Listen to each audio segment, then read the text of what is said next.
of Candace. Here's my theory. I believe that the elites are aiming for clinical retardation. I'm not kidding. I believe that if somebody produced a study right now and said, don't drink water, 50% of people in the world would perish. They would die because they would suddenly just stop drinking water because the data says don't drink water. And obviously, I've showed you guys many times my podcast, my favorite clip on the internet this year, because it explains exactly my philosophy in life. It's the reason why we designed the second edition of the Candace Cups to say, don't care, built different. It's very important for you guys to take a listen to Andrew Tate explaining what we can garner from the data, as he says. Take a listen. I'm glad I'm super rich. You know, now that I'm super rich, I get to be one of those crazy rich guys who acts unusual. And they're like, oh, he's a bit eccentric, but he's rich, so he gets away with it. Like wearing a microphone on his chest. Everyone else puts a suit on, hides the microphone. I'm just like, get a microphone, bruv. Don't care. Built different. Don't care. One of my habits now is ignoring all data. It's great. I love when people come to me and say, actually, we've got the data to prove. To prove what, you little What are you going to prove to me? I can prove to you that the ice caps are melting. There's ice in my water right now. I'm going to leave the water unattended until the ice melts. Will the water overflow out of the cup? No. Why are all the richest, most important people in the world who are pushing this scam buying beachfront homes? Oh, but the data says. The data's from the Matrix, and you are the Matrix, and the Matrix is full of lies. Anyone who actually analyzes data nowadays proves they're a dumbass. Have you seen that graph thing, that meme, where you have the most stupid people and the most intelligent people do the same thing? And then you have the midwit in the middle. Data is for midwits, you know? Well, the data says. Yeah, the data says. Well, actually, I guess statistically, the pharmaceutical company who sells the jab made the data. Why are you even reading it? Why are you reading it? There were stupid people who sat there and said, the jab's made of 5G cellular data. And then there was extremely intelligent people like me who said, I don't trust these motherfuckers. And we both didn't get the jab. All the people in the middle were like, well, the data says, and the news said. They wouldn't just make us all take a jab for no reason. Jabby jab, jabby jab. If you even look at data nowadays, you're a dumbass. You should just know. Street smart people don't need data. We've just been around. You know? I've just been around. I just know things because I've just been around on the street. If somebody's trying to give you something for free so desperately, it's probably a trap. When you're street smart like me, you're on the corner. You, your boys, some bitches. Guy comes up to you, goes, you want a hamburger? Not really. Hamburgers are good for you. If you don't eat, you'll die. Yeah. You should really have this hamburger. I don't want it. If you don't have this hamburger, you're going to lose your job. I'm going to lock you in your house. I don't trust him or his hamburger. Why were you people like, well, do you have a study about this hamburger? Do you have some data on the hamburger? Oh, it says that protein's good for you. Give it to me. Dumbass. The guy who got the hamburger is trying to force it down your neck, pull the study out of his. It's perfect. We're going to jump right into a conversation with, I've watched it too many times. Well, it's kind of funny because you probably have this also. You have a point of view and people say to you, where do you get this point of view? Why can you think that? What source does it come from? I've been around. How can you think anything else? You know, and I'm not one to get in trouble, but I recently watched your show when you were talking about Macron, wife, husband, whichever one it was. The dude. And people were saying to me, Andrew, what do you think about that? And I said, well, yeah, 100% his wife is a man. And they said, why? It's like, because he looks like a little you can see it. So what more do you want to see? You can see on his face. You can see on Macron's face that he's exactly the kind of person who would be groomed by a man. So it's obvious. And then it's the common sense aspect where they're like, first and foremost, they are producing no evidence to the contrary. 30 years, not a single picture of this person exists. Yep. We have plenty of pictures of his brother who suddenly went missing at the exact same time that Brigitte was born at the age of 30. Yep. And people don't have that common sense to go, wait, that is quite strange. Why are they not able to just easily debunk this? And instead, you're going to call everyone else crazy. And the thing that should terrify people is the fact, which you describe it as the matrix, I think that actually is the right term, is that the matrix works overtime to make it seem as though the people who recognize the insanity, recognize the homosexuality, recognize the pedophilia are in fact the people that are crazy. Like it's a complete inversion of what's actually happening. And the saddest thing is that it works. I mean, where did Macron even come from anyway? I remember that French election. I'm certainly no expert on French politics, but I remember he popped up out of nowhere. Some globalist, he was a lawyer or a banker or something. They just put him up there and then he won. The last French election, Marine Le Pen was winning and then, she lost. It's like, are these elections even real anymore? Is anything even real anymore? I mean, I only have criminal cases in 3 countries currently. You may as well add France to the list, But I just don't believe any of it. And then Macron stands up there, and of course, he's complete globalist WEF. I remember his obsession with Merkel. Do you remember the way he used to stare at her? He used to stare at Merkel with adoring eyes. Very strange situation the French find themselves in. And when you point these things out, you point out that it's strange, right? You point out and say, look, this is unusual. Even if she is a woman, which is highly debatable. The fact that she's 30 years older and it's all just a bit weird. But if you want to mention these things, you're right. You're called a crazy conspiracy theorist because so many people are so desperate to conform. I came to this unfortunate realization recently, especially in light of the Kamala garbage. There's a whole bunch of people who want to be slaves. They literally want to be. You sit and say, why can't you convince people to see the truth? And then you realize it's because they don't want to see the truth. They want to be a slave because it makes them feel the same way a child feels when they get attention from their parents. They want to be good slaves to the system, and they hope that will prevent them from getting shot. Now, we know our history. It means they'll get shot last, but they'll still get shot. Right. So you have to make a decision as a man, especially, like, do I want to die first like a hero for telling the truth, or do I want to die a few years later like a coward? And I guess that's where you see the differentiation in the opinions, the dichotomy of the different types of men who are living in the world today. But it's really crazy that so many people will sit there and consistently consume lies and garbage after they've been lied to so many times, and they feel like they get some kind of, I don't know if it's satisfaction, I don't know if it's warmth, I don't know what they feel in their heart when they just subjugate themselves to these people. Maybe it's like cuckdom, they like to feel like a cuck. They like to feel stupid. There's no other way. There's a whole bunch of people who want to be enslaved to these systems. I think slavery is natural, actually. I thought about this for a long time because I'm going, how could you accept this? Like somebody telling you to stay at home, not see your family, double mask, let your parents die alone. Yep. Everything spiritually should be coming online going, this is not natural, this is wrong, and I'm going to fight this. But they get in line. And even when they know it's wrong, they're still fearful to speak out and say that for fear of persecution. And a study that I showed, like a study that was done by the CIA, an experiment rather, to my audience was where they sat a bunch of people in a room. This is a true CIA experiment. And 17 of them were agents and one of them was from the public, but he didn't know that he was the only person that wasn't an agent. Yep. And they held up a picture of a triangle and they went around the room and they said, what do you see? And every agent, went through them first and they said square, square, square, square, square. It was clearly a triangle, square, square, square. They get to that last guy and he says, square. Yep. Knowing fully that he is seeing a triangle. Yep. So what they understand is that peer pressure, like the psychology of peer pressure, is a real thing, but it's stunning to me that grown men succumb to this, or something that's unbelievably wrong about that. Yeah, completely. And that's why they attack masculinity so heavily, because truthfully, as a man, if you have an opinion which is different to other men, it crosses your mind, you might have to fight. That's just how it goes, right? So if you're a man and you sit in that room and 17 men say it's a square and you know it's a triangle, you're probably looking them up and down going, can I beat them all? Now me, I'm built different. I'll be like, that is a triangle, sir. You're wrong. But you have to have a lot of faith in yourself to be able to do that, right? A lot of people simply don't speak out because it's a scary thing to do, because now you have personal accountability and then you have to defend your opinions also. And there's a lot of people who aren't capable of or are afraid to defend their opinions, so they just think, I'll just go with the flow.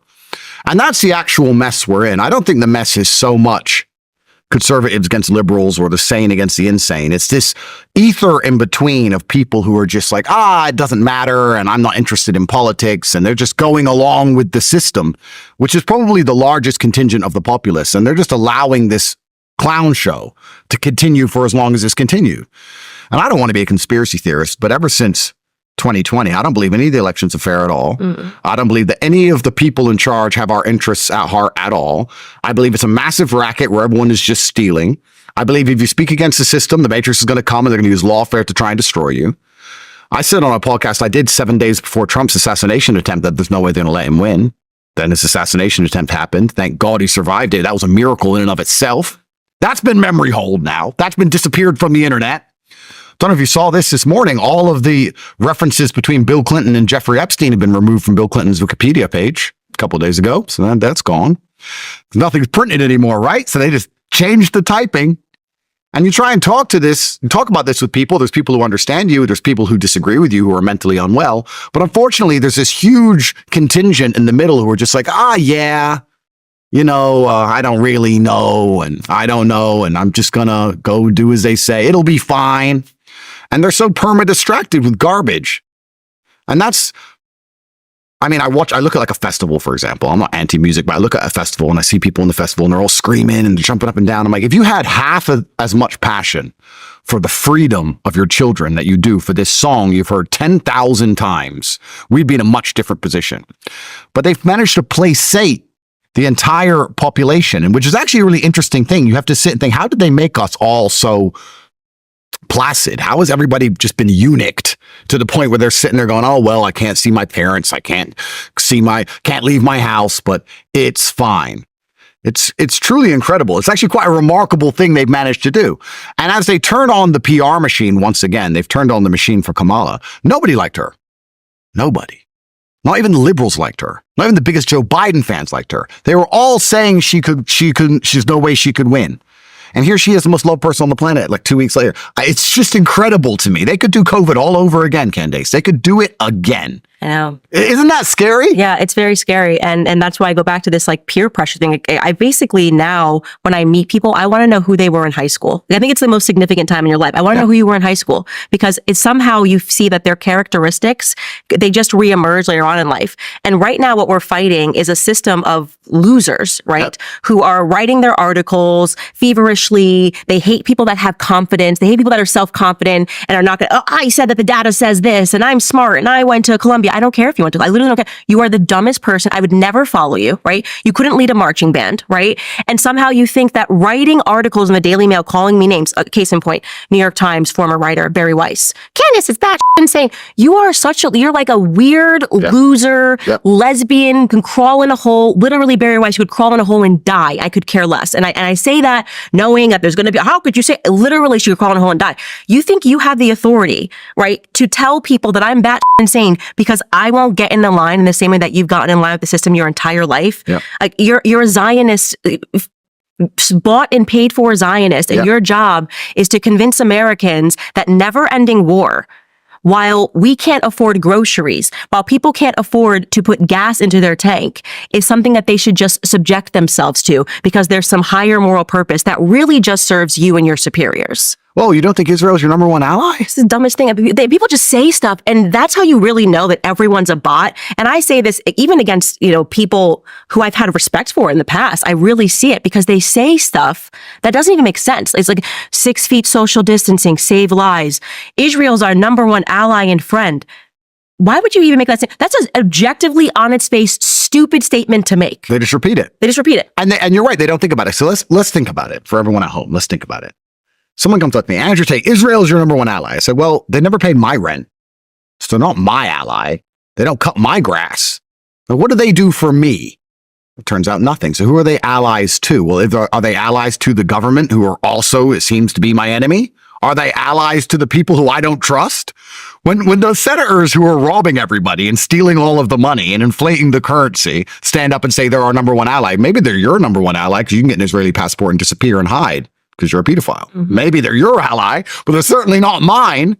So why is anybody even repeating this trope? Whose ally are they? Right. I said that. They protect pedophiles. They literally... They're allied to the criminal class. So I'm like, where is this coming from? They also performed a terrorist attack and got away with it because of, I'm assuming, the blackmail they have on politicians, but the USS Liberty, we can't even talk about that in America. Yep. It's like this no-go zone. You can't talk about that, or the press is going to label you an anti-Semite for knowing that they murdered and tried to get away with it by flying in planes, unmarked planes, and bombing the USS Liberty to drag us into their war with Egypt. Yep. That's not my ally. Not from a political standpoint, not from a personal standpoint. The second your state is protecting pedophiles and allowing them to escape from America after they've molested children, and then you go, oh, we'll keep them safe here, and on top of that, you get to take our tax dollars. We can't even extradite our pedophiles, and you like, why are you saying that? And isn't an ally reciprocal? Like, shouldn't it go both ways?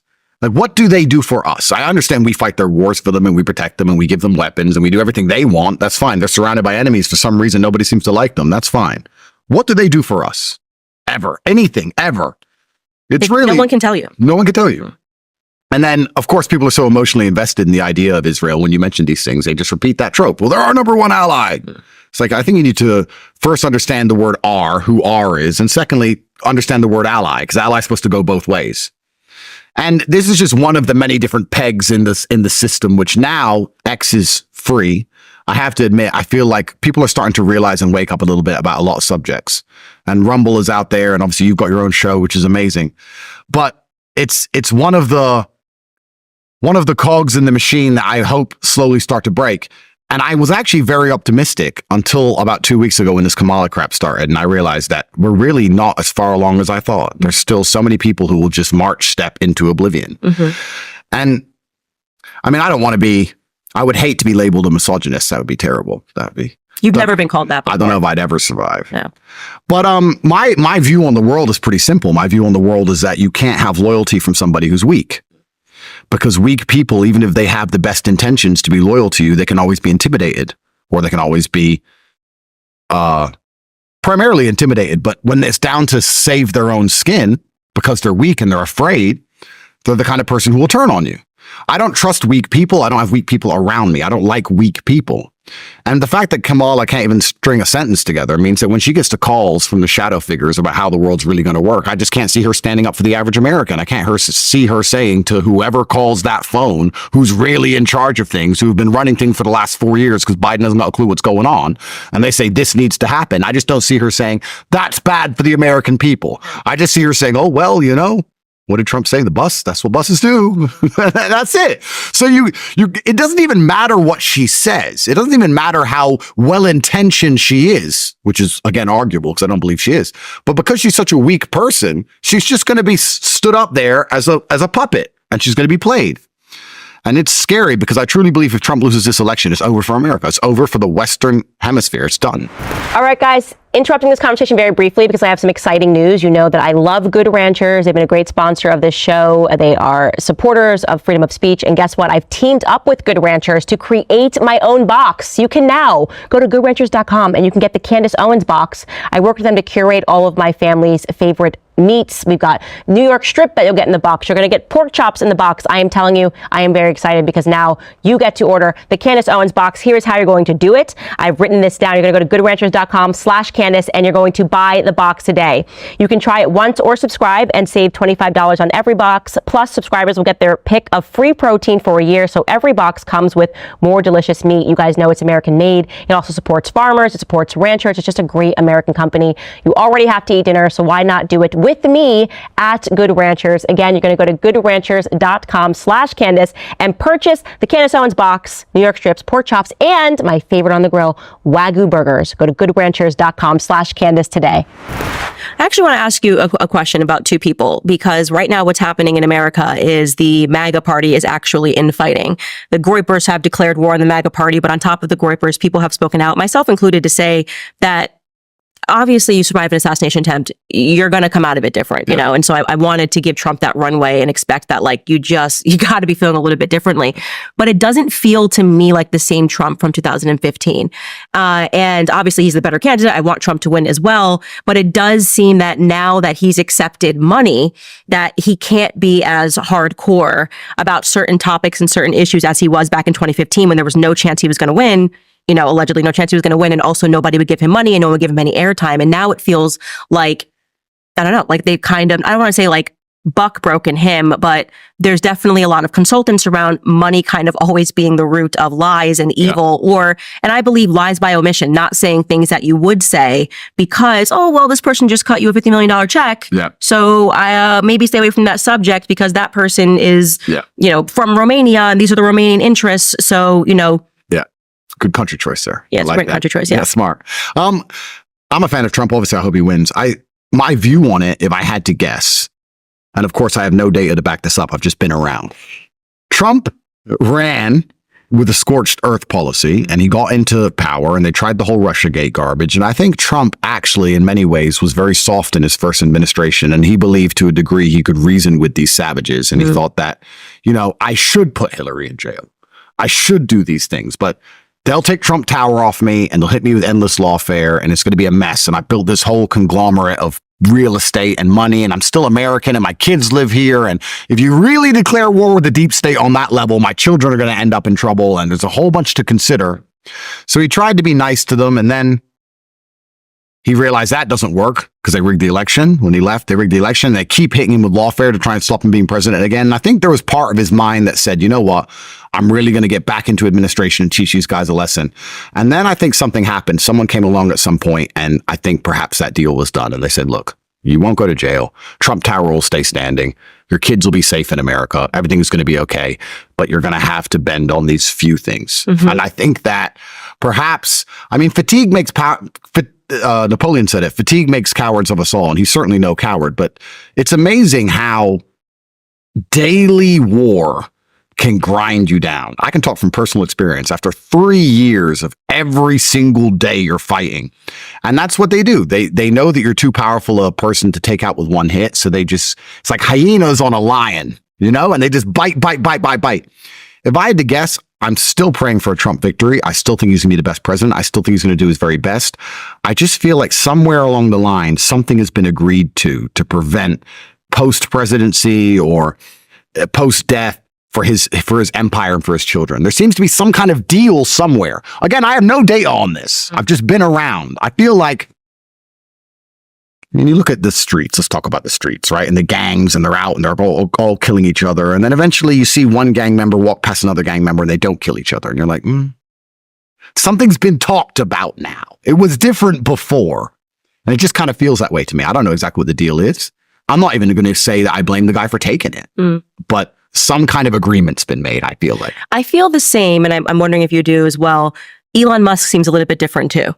And I will admit, I was kind of all in on Elon Musk. Like, I really thought, and I still give him tons of credit, but he has fought a war that few people will ever understand really what he went through to really rescue speech at a moment where it was going to be the darkening. It was over. If they had gotten Twitter, it would have been done. And we saw what was happening, obviously, with all the COVID stuff, taking videos down of people talking about their own experiences with the shot. And then Elon Musk rescued Twitter and he went to war with them. I mean, you remember him on stage screaming at I think it was Bob Iger of Disney and saying, you're not going to blackmail me and do all of these things. And now it seems, and I don't want to say that he's been blackmailed at all, but I just feel like it's a different Elon. And it could be what you're speaking about. Day in and day out, there is going to be some sort of a fatigue that manifests of having to fight people with a tremendous amount of power who do not let up one single day. Oh, they never let up. And you have to choose your enemies, right? And sometimes you have to do a deal with people who you perhaps don't even always want to do a deal with to survive. It's difficult at the very, very top. We're talking about the highest possible echelons of power. And there's a lot of different interests coming your way. And you have to sit there and go, can I really war all of them? Or can I just ally with this one team? Which is unfortunate because people who know what I'm talking about know what I'm talking about. It seems to be the same team every time. If I can just ally with this one team, I'm good against everything else. Right. And then people are sitting in a position and they're like, yeah, I guess, I mean, I want to live and I want my children to live. And because it comes down to that, I don't think many people realize how violent the world is. We live in a world now where we have all of these facades on top of violence. But really, the world is just guns and bullets and violence. That's the reality of the world. When we talk about something like a court case, what is a court case? Well, a court case is a piece of paper. But if there was no threat of violence behind it, I wouldn't go, or no one would go, right? You get a speeding ticket. You don't pay the ticket. They add more money. You don't pay it. They say go to court. You don't go. They send another summons. You don't go. They send an officer. He says come to court. You say no. Violence. It's all just garbage on top of violence. And at the highest echelons of power, what they normally do is they skip all the garbage first. They'll sit down and say, look, you can do whatever and you can be Mr. Smartass, but it doesn't matter how much money you have or how powerful you believe you are. Bullets kill people and you have children and they're going to die. And I've been around. Now let's talk about this professionally. If I know drug gangs who do that over control of a street corner, you're telling me they're not going to do that for control of the largest economies on the planet? You're telling me there's not going to be a single conversation about the fact that your children are walking the street for the largest economies on the planet? It's a very scary world these men live in. And I feel like they've had to do a deal with certain interests to survive, unfortunately. And it kind of feels that way and it's scary.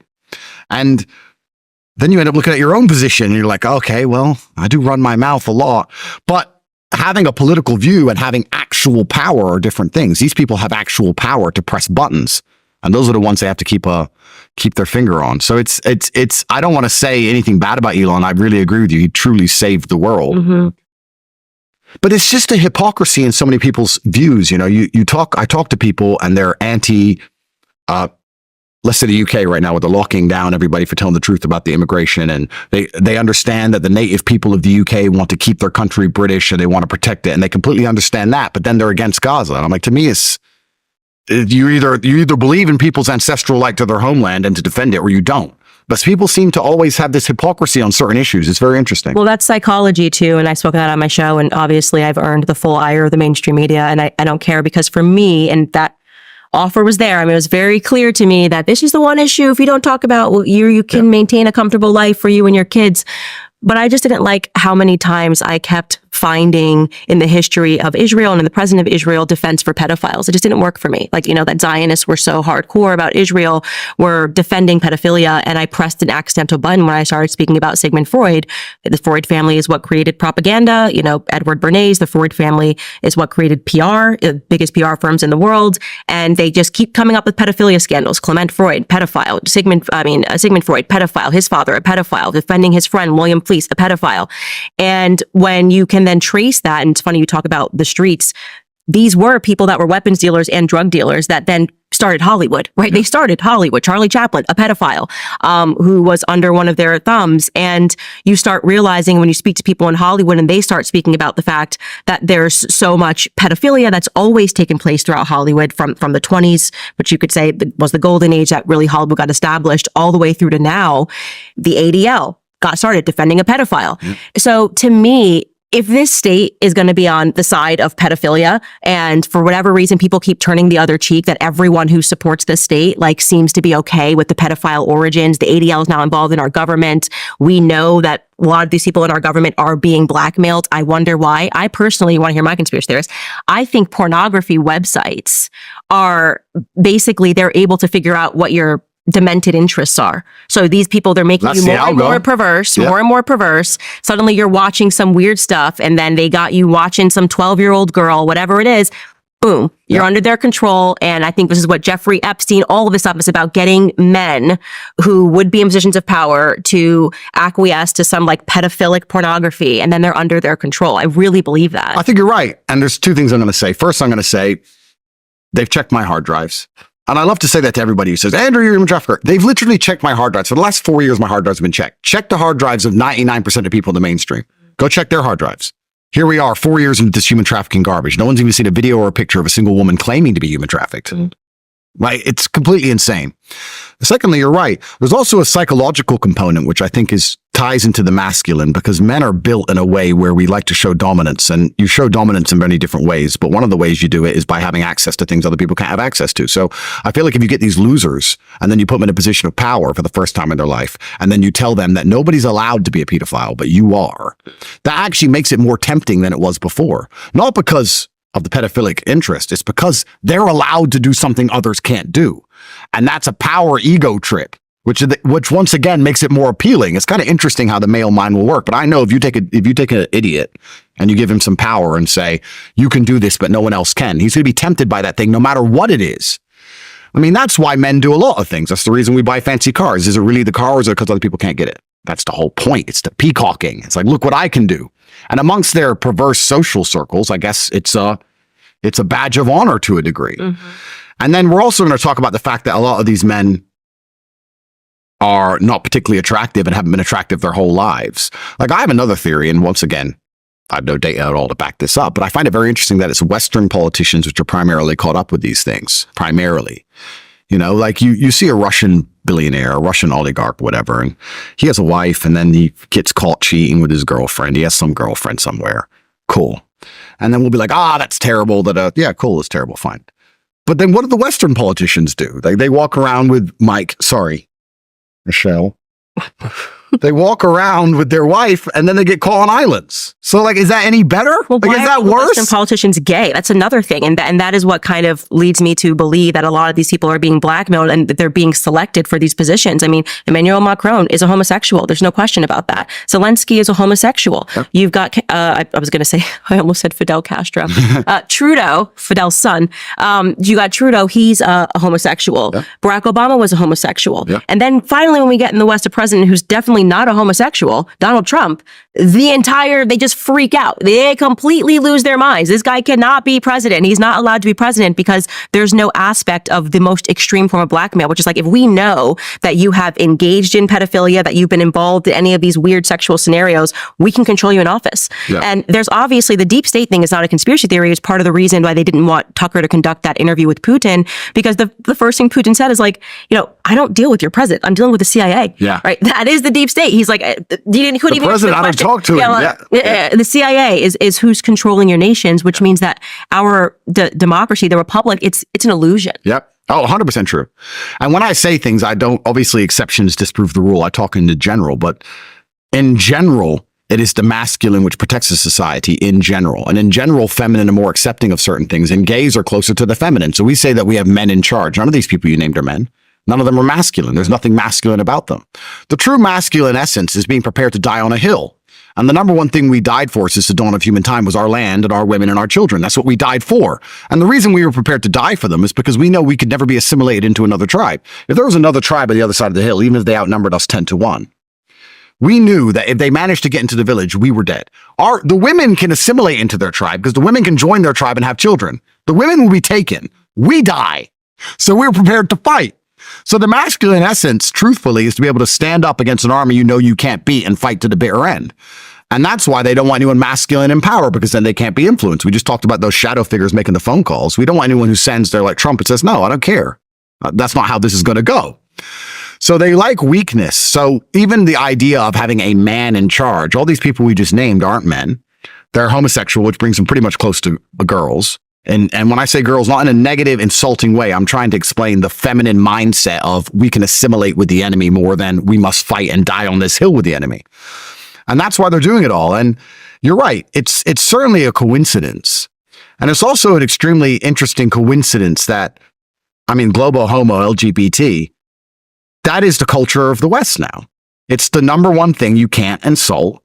You can't go against, you can't degrade, you can burn an American flag before you can burn a pride flag. You'll catch a prison term for that.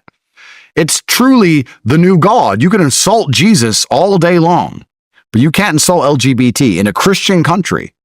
And if you look at any of the American embassies in all of their vassal states, the first thing they do is try and push this LGBT insanity. They try and push this global homo everywhere they can to erode the masculine spirit. We talk about how the family's under attack, and it certainly is. There's a lot of ways it's under attack. LGBT is one of them. It's one of the things they use. But, there's a million different ways they've destroyed the nucleus of the cell. I was having this conversation the other day. I was talking to somebody, and we were saying, well, we're talking about men dying on hills, like I just said. It was after my Jesus protest, after I protested, because I was supposed to go to jail for that. Because I didn't have a license. I didn't have a permit to protest. I'm on judicial control. I'm supposed to get 6 months mandatory. So I said bye to everyone, said to Tristan, ready for jail, packed a bag, went there to go to jail. So put me in jail for respecting Jesus. Put me in jail. I dare you. And even they knew better than that. So they were just like, Please go home. So they didn't put me in jail. But I was ready to do it. And I was talking about dying on a hill. And I was talking to a girl and she's like, yeah, but men aren't men anymore. And I said, but this is the thing that's so interesting if you actually analyze how they've destroyed society, because you're right, men aren't men anymore. But if you want to talk about dying on hills, you don't just need rich men or famous men. You actually need the common man. You need every man. And most men in my position, especially financially, are not interested in getting in any kind of trouble. Right? We're interested in protecting our profits more than we are protecting a particular street or particular society or a particular ideal. Most of the people at my level of wealth just sell out and just bounce. So I'm like, you need the common man to be prepared to die on a hill. And that's why certain agendas, like when you talk about this LGBT stuff, or when they talk about, or they show that if you marry a woman and that woman betrays you and she wants the son's penis chopped off, then she's going to win. Or feminism, or all these different things. I tried to explain to her that if a man doesn't feel like he's the king of his own household, why would he feel like he has any duty to protect anything? Right? So we don't even have common men with a woman having a family in a society, and the man feels like he's the head of the house and he feels like he has a duty to defend that house. Even the people the common man and the common woman, when they are getting together, the man doesn't feel like he's the king of the house, so he doesn't feel like he has an obligation to protect it. And then there's a whole bunch of men, a large swath of the population, who don't get any girls at all. And girls are just on social media trying to chase the top 5% of men who are only interested in protecting their profits and nothing else, who are globalist anyway because they fly all around the world. And we look at Western society as a whole. I was talking to this girl and she's like, yeah, but men don't stick up for us. I'm like, the man you need to stick up for you is the exact kind of man you ignore. You don't even reply to his messages. You want the guy over there in Mykonos who has no interest in anything but yacht fuel pricing. So like, society is actually so truly broken that they've managed to just infiltrate it from every single level because the nucleus of the cell is damaged. And LGBT is another huge part of that, right? They are so desperate to prevent the idea of a man loving a woman having kids, and the man being the head of the house, and the man being prepared to protect that house from all ideals. That's what they're scared of the most. Well, this gets into why I think that they attacked you. It actually wasn't my idea, so I have to give credit here to Dave Smith because he's wonderful, and I had him on for a couple of hours last week, and he introduced a fact to me, and I've like, oh my gosh, this is totally why they attacked Donald Trump. It's why they attacked you. He was actually referring to David Duke and how there was this full media left and right attempt when he was running for governor to take him down, and how somebody had written an article about how strange it was because they tried to say it was because he was in the KKK, but obviously people that were in the KKK just went on and became the Democrat Party. Like nobody cared about that. Yeah. And actually what it was that he unexpectedly galvanized the populist right. And he said it's the only thing that the establishment is actually really fearful of is people that for whatever reason are able to galvanize real men. He's like, the populist left, nobody cares. Like, the blue hair, tattoos, skateboarders. But the populist right are people who know how to shoot, who know how to hunt, and who will go to war for their families. Yeah. So any person that unexpectedly galvanizes men that like embody true natural masculinity is going to be attacked by the Matrix. I never understood why you were so, it made no sense to me. It's like, I met you with George years ago, and then suddenly I looked up and every single person was doing like an Andrew Tate is this video. And then I realized, oh, okay, after Dave Smith put that piece together for me, I'm like, he unexpectedly galvanized what would be the populist right. You're talking about men returning to masculinity. Yeah. It doesn't matter what they say. You can be great. All of this stuff. That cannot happen when they're trying to turn everyone into a homosexual, because it's easier to subjugate homosexuals because, homosexual men aren't going to be an army of people that go and try to like grab their guns and take on the government. Well, they're used to bending over. Yeah. So, I mean, and that's what the government wants you to do, right? They're used to bending over. In fact, they quite like it, which is exactly what the government wants you to do. And no, I think you're right. I was fortunate or unfortunate enough to reach such a large subsect of the population, and I was making it clear that masculinity on some level is saying no. Mm-hmm. That's what being a man is. Being a man is saying no. Even if you look at raising a child, right? It's the father who's typically the disciplinarian saying no. And they've tried to label that as hateful. They try and label you as hateful when you have standards, but truthfully, you love things, right? If you love your family, you hate everything that's against your family. There's no light without dark. So they'll just say you're hateful because you're anti-LGBT and you're anti-whatever. But truthfully, you love something else. And they try and miss that part out. And I managed to be massively successful, primarily also with young males, which they really got upset about because it was a perfect storm that ended up putting me in jail. But I had all these young males following me, and then I had my program that allowed them to make money, and they started making more money than their teachers, and they're going to school saying, I don't need you anymore, and blah, blah, blah. Then they were holding me accountable for absolutely everything anyone ever said. The number of articles that have been printed about me where they say some guy has done some heinous crime and he followed Andrew Tate on Twitter. 9.8 million people follow me on Twitter, right? It's completely insane they try and tie these things to me. I have a strong suspicion Keir Starmer is going to come at me. I'll say it here first. He's going to try and say I incited the riots for saying you should have a border. But that's what I think they're going to try and do.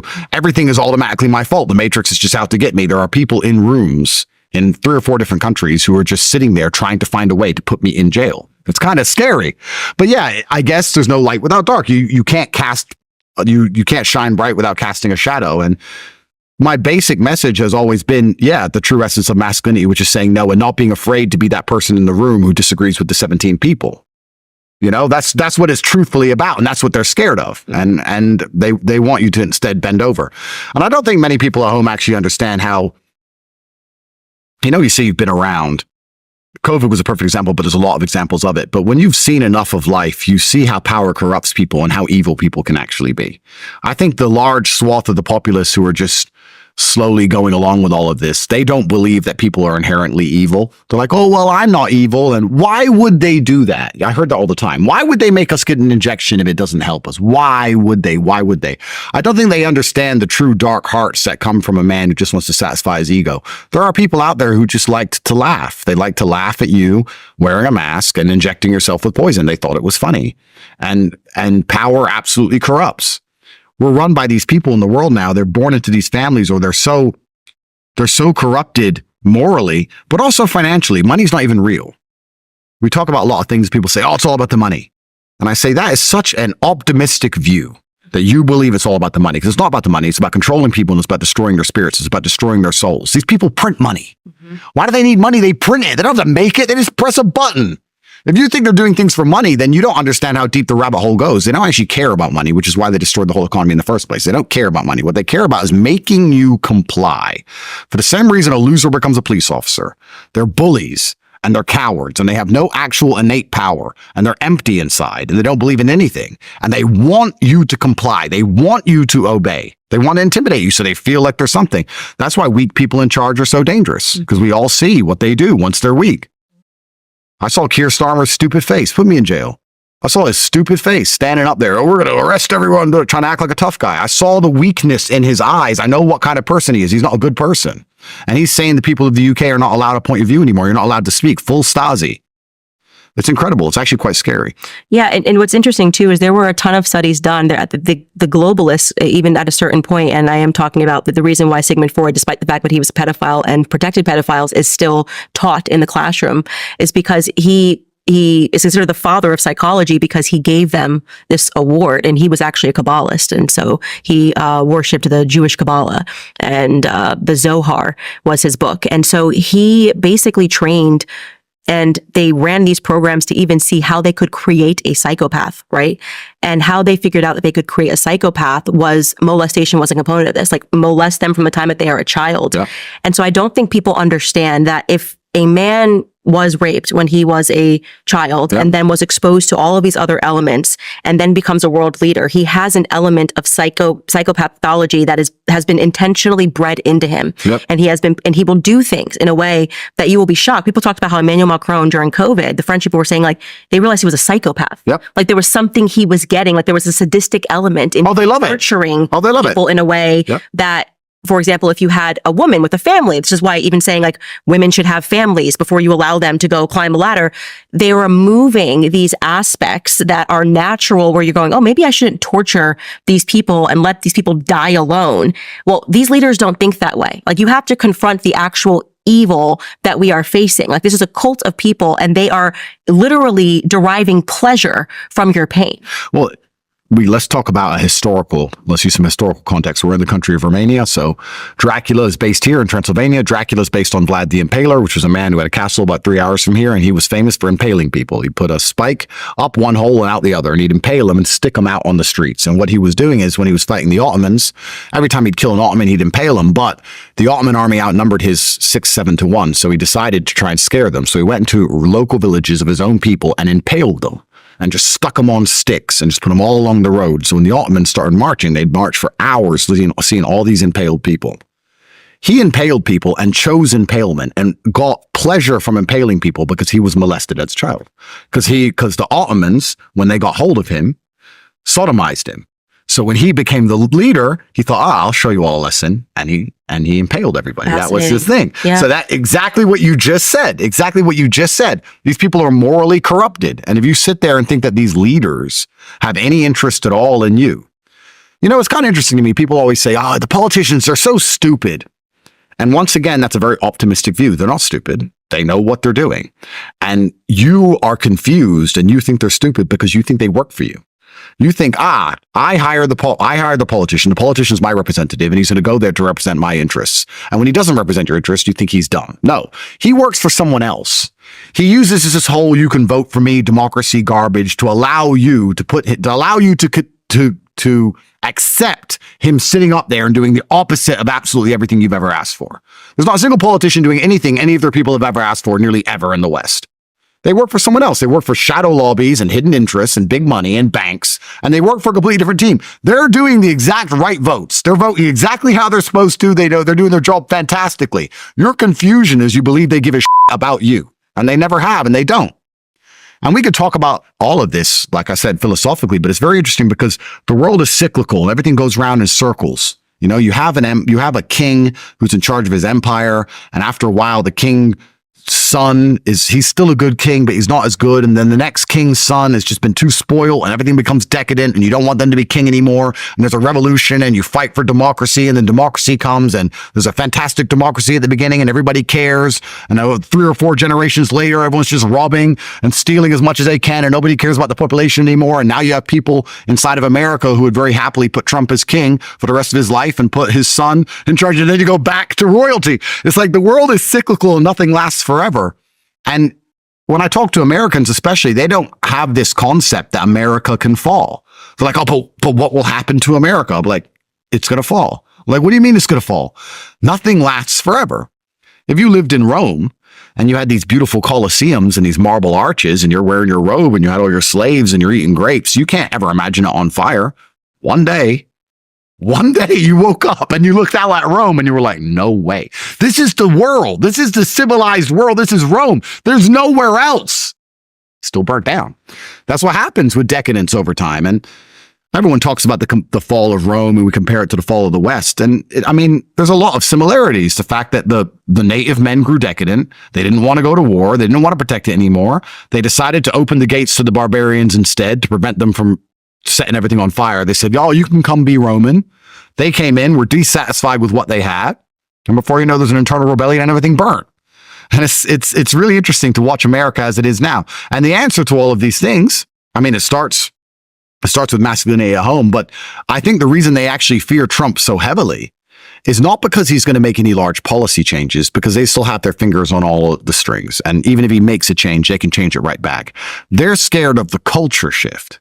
They're scared of Trump winning because it's going to inspire men to be more masculine. And that's what they're actually afraid of. Right. They're afraid of a big man being a big man. They're afraid of him standing up and saying things. They are furious. This reporter you named, who I don't even know who she is. That's how insignificant she is. Mm-hmm. People like them can't stand the fact that when he says, grab her by the we're like, so? I literally couldn't have cared less about that. Like, this is like locker room talk. Who cares? Who cares? Who cares? I was like, what do you mean you don't care? It's like, I don't care. Okay, I hate to interrupt again, but I have to tell you guys about American financing. I know the stress, the economic stress that so many people are going through right now, feeling like you are constantly having to put your expenses on a credit card, which obviously only increases the stress because you're trying to find a way out of the never-ending cycle of debt. Well, here's something you can do. You can call my friends at American Financing. They're helping people just like you turn things around by using the equity in their homes to pay off high-interest debt. They understand what you're going through, and they talk to people in your position every single day. American Financing is saving their borrowers an average of $854 a month, which when you total it comes to effectively a $10,000 a year raise. And if you want to get started, you may not even have to pay next month's mortgage payment if you call them today. There is no better time than right now to turn your situation around. So call 800-795-1210. That's 800-795-1210. Or you can visit AmericanFinancing.net/Owens. Again, that's americanfinancing.net/Owens. You know what's really interesting about American elections? I've always found this interesting because I watch all the rigged elections all around the globe, and they're all rigged. But the American election is a very interesting one because it's the only election I've ever seen in the world where everyone is obsessed with killing their own children. There's no other election I've ever seen this. I've never seen the French talk about it. I don't see the British talk about it. It's not even on the agenda. And I was talking to somebody who I'm actually quite personally close with, and they were a Joe Biden supporter, and they now admit that Joe Biden was corrupt, and they admit that COVID was wrong, and they admit the vaccine's poison. They admit all of these things. I'm like, so you're voting Trump? It's just like, but I can't vote Trump because of Roe versus Wade. I was like, listen, we're talking about World War III, Israel, Lebanon, Gaza, Iran, World War III, Russia, Ukraine. We're talking about inflation. Nobody can even pay their bills. Talk about an open border where thousands of people without passports are parading across the border, blood on the streets, drugs on the street. Don't you think there's more important things at which week you can kill your own child? How stupid are you? The fact these people even exist shows that it's almost over for the West. The fact there are people who still believe that Kamala is going to somehow be a good leader. It should be 99% Trump. The fact it's even 30%. Who are these humans? Name one time she stood up and said how she's going to fix a single problem. I'd love to sit with her and say, Kamala, okay, I'm going to give you a fair shot. Never met you before. Please explain an issue and explain to me your compendious plan of how you're going to fix that issue. Right. In 2 minutes. Go. Inflation's bad. We know. How you going to fix it? We need more money. Yeah, we know. How you going to fix it?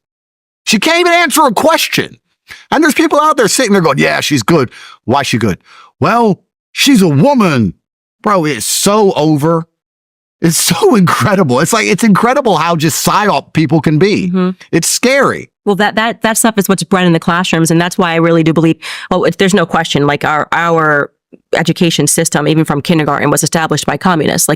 We had this huge influx of people. It's actually a really important time in world history for people to realize the 1848ers, so to speak. They tried to overthrow what today is Germany, and it failed. And then a bunch of them who tried to overthrow the government came to America, and they went on to become Pfizer, people who instituted kindergarten. Yeah. And I think that really when our government got completely taken over, like McCarthy was actually a hero, saying like commies are here. Yeah. We're taught in the classroom that he was like this paranoid person. No, he was trying to save America. Yeah. America died the day they shot JFK. The last Catholic president shot in broad daylight by the deep state. They took over because he was going to shatter it. He had realized that the commies were in control. I mean, the CIA doesn't represent American interests at all. Like they're all about just subjugating the world. They're global elites. Yeah. I think the CIA and the Mossad are the exact same organization. Yeah. But it's fascinating to see that you do see this recurrence of people that are repeating things that they've learned in the classroom over and over again. Feminism is implemented in the American mindset for women from the time we are in grade school. From the time, even little projects they're doing,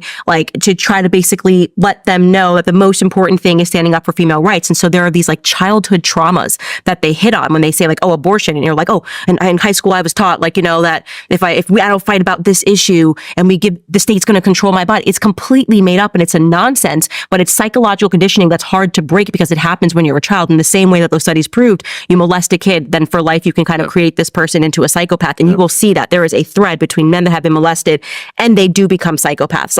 And they hate in a way that doesn't make sense to most people.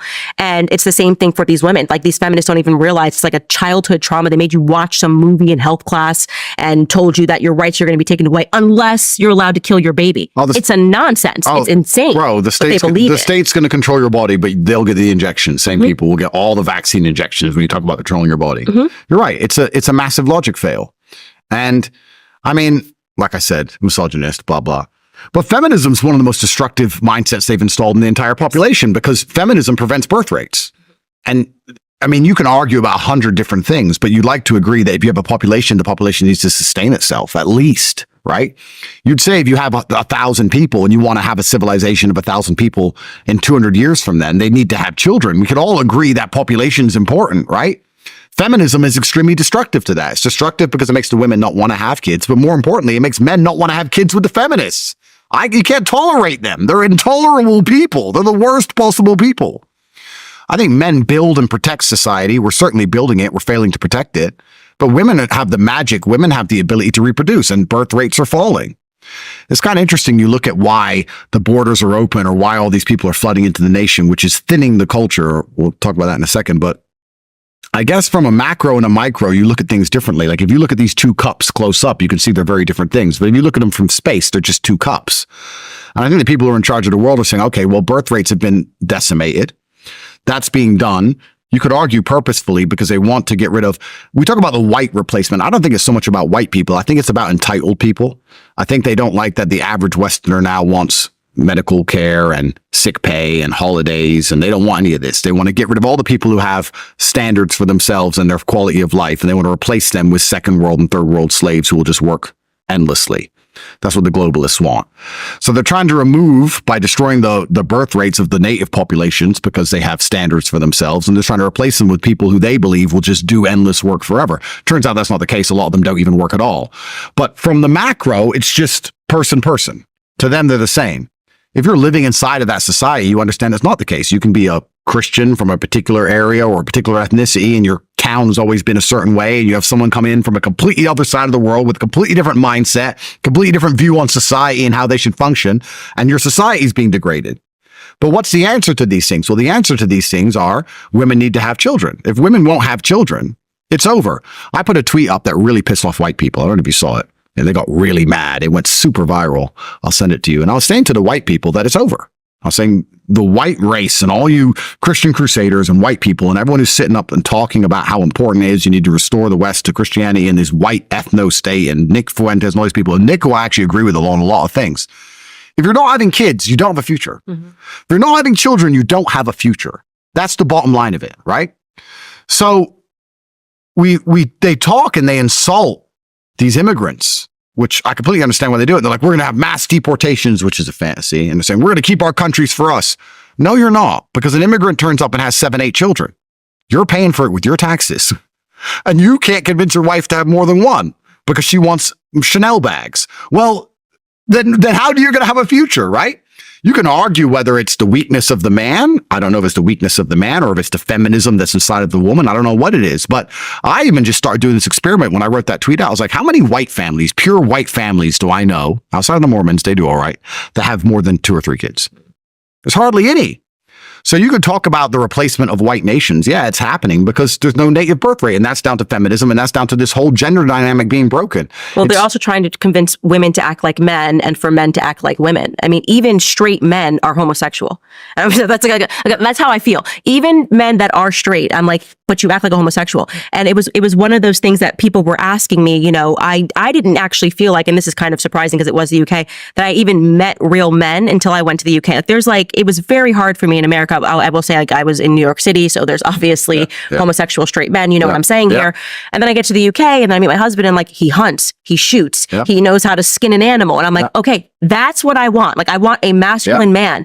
And so it's interesting because you and your brother have opened up this debate in America about what is true masculinity, right? This is the argument. They're not truly masculine. Like, you shouldn't follow that. Like, what's truly masculine? And now you ask, okay, then what is your prototype? Tell me who we should be following. If it's not the Tate brothers, what is real masculinity? I've asked this question before and I've gotten some answers. Some people will say, Jordan Peterson is a better example of masculinity, and so your idea is that people that have philosophy and talk about masculinity is true masculinity. If a war came tomorrow, just asking this question, by the way, maybe the answer is yes, I don't know. Do you think that, like, Jordan Peterson has the skills? If everything's taken away and you're in the wilderness, this is how I think.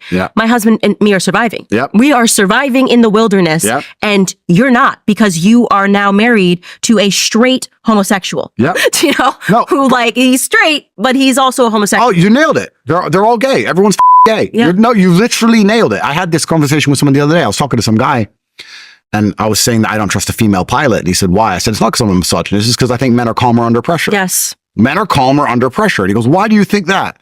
It's like, why are you pretending you're confused as to why I think that? Haven't you gone through life and ever just seen a high pressure environment? Or is it just me when I've been in high pressure environments and I see women, they're not built for it. They're not supposed to be. Unless it's kids, then it's the exact flip. Yeah, well, then they're ready to kill. Something happens with the kids, yes. And then suddenly, like, I'm like, George is just like, I don't know, he's crying. I can't focus. I'm like, what do you mean he's crying? Like, that's like, I can do 20 things at once with children. And you're like, oh, biology is real. Like, we have these natural proclivities and they're real. 100%. Absolutely true. And you're right. And there's men, I find it extremely weird that you see these men who are begging for a female president. I mean, would you just, it just feels gay. It's gay. It's gay. Very gay. I want a woman to be my boss. Like, it's just gay. It's just gay. I don't know what else to say. It's so weird, these people. And you're right. They often say, oh, Andrew, you're not masculine because, you know, you're insecure. And I say, well, why am I insecure? Well, why do you have all those cars? Because I'm rich. Yeah, but why do you need to show off all those cars? It's kind of interesting. Like, the modern world was built by men trying to prove their capabilities and prove they could do things. That's what the whole world is. That's all it's ever been. We've now come along with this whole globo homo bullshit trying to convince you that a real man is so secure in himself he lets his wife get yeah. Okay, great. That's a real man. But truthfully, the real men were, I'm going to go over and try and cross Antarctica by foot because no one's done it. Well, that doesn't make sense. You'll freeze to death. Maybe, but I might do it. Right? So why do men, why are we in skyscrapers? Why have we gone to Mars? Why do men buy expensive things? Why do we do hard things? That's what masculinity has always been. That's how the world was built. But now they're going to come along and say, no, that's not masculinity. Masculinity is not trying to be the best version of yourself and proving to the world that you can do what others can't do. The reason I bought 65 cars is I can put them in a row and it looks funny. Yeah. Ha, look, I can. Peacock, look what I can do. Ha. That's it. Mm-hmm. It doesn't have to go any deeper. No, I don't have to drive them. I can't even name most of them. Mm-hmm. But they've now convinced you that true masculinity is being so sure within yourself that you don't have to prove anything to anybody. Well, if you don't have to prove anything to anybody, then you don't have any capability. So you're actually a useless idiot. And if you're going to sit there and be so arrogant that you believe you have no duty to the society or to your woman or to your ancestors, and you can just be secure in yourself, and I don't need to prove myself to nobody, and I'm just secure in myself, well, you're one of the sheep being led to the slaughter because you have absolutely no capabilities whatsoever. They'll say a real man, now you got in arguments on podcasts all the time, they say a real man's secure and lets his girl have male friends. I'm like, there's a male friend line. Sure, there's a line. Hi, how are you? Boom, boom. If my girl's going out on dates with some dude, like, this is clown world. No. It's peak clown world. And there are men who buy into this psyop.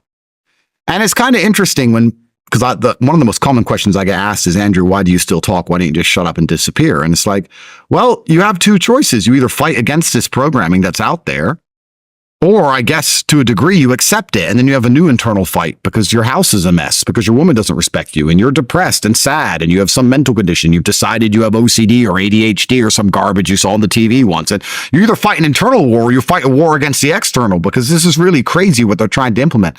And I like the question you asked, like, what is a man? Truthfully, a man, I believe, is being able to do the things that are hard or do things you don't want to do because you're supposed to do them.